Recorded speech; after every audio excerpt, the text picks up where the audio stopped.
up? This is TJ. Thanks for joining me. This is part 2 of the series that I'm doing, how to learn the fretboard of the guitar. No guitar required. Great thing about this is that you can do it anywhere. You can do it here, like in my kitchen. You can do it on the bus stop. You can do it in your coffee shop, anywhere that you want.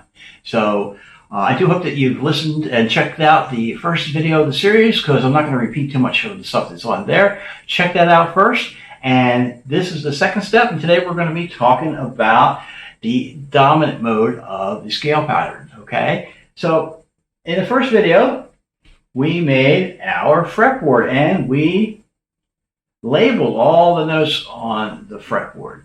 So we're going to be talking about that with the new scale patterns. Let's check that out. All right, before we get started with the dominant 7th chord, I want to make sure that you've taken the time to create your fretboard and marked it up. And if you've done it like a gazillion times, fill up your notebook with this, because the idea of this exercise is to learn the memory of the fretboard, to learn where everything is, that you've taken the time to actually do it by hand.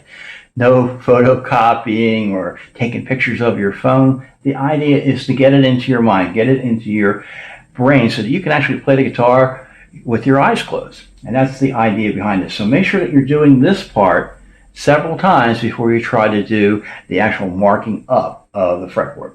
So I've done this, okay? I've already labeled all my notes. I've labeled the strings. I've labeled the frets, okay? So what I want to do is I want to look at the C7 chord, or the dominant 7th.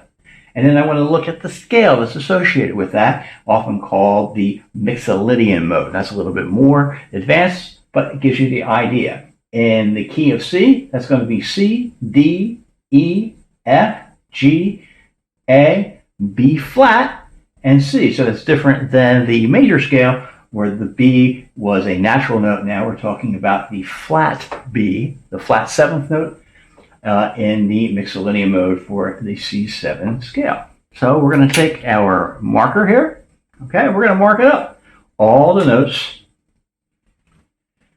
that are in that scale, all right? We're just going to put a dot over them, right? Yeah. Just like we did before, okay? Now you see we did the B flat or the A sharp, depending on how you want to look at it. See? E, E, and then we keep on going, okay?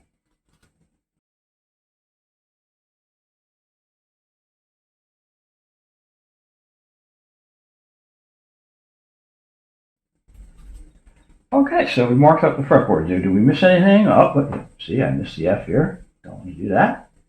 All right, and double check. Okay.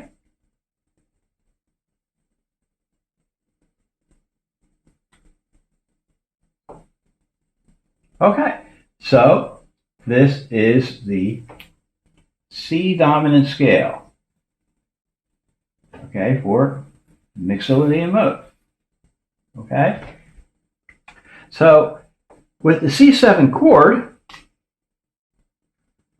okay, that uses the root note, okay, the major third, the perfect 5th, okay, the flat 7th as its full 1, 2, 3, 4 notes in that chord. So again, you have the root note, the major third, it was known as the perfect 5th, and the flat 7th. So now we need to go through and we want to mark up those notes.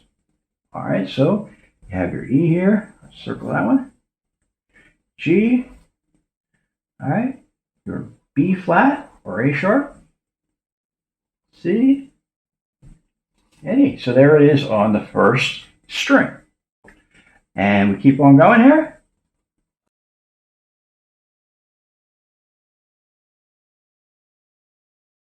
All right, so now you've denoted all of the notes that are in the dominant 7th scale that you would use, the Mixolydian mode, and you've noted the chord tones that are there. So now you'll be able to go through the fretboard and figure out where all the notes are for that given chord that you're playing at any given time.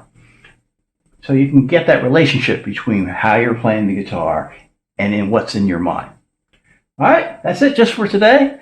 Next video that we're going to do is going to be on the 2 minor modes. And the great thing about it is you only really need to learn the major mode, the dominant 7th, and the 2 minor modes, and then you can pretty much figure it out from there on with all the different keys.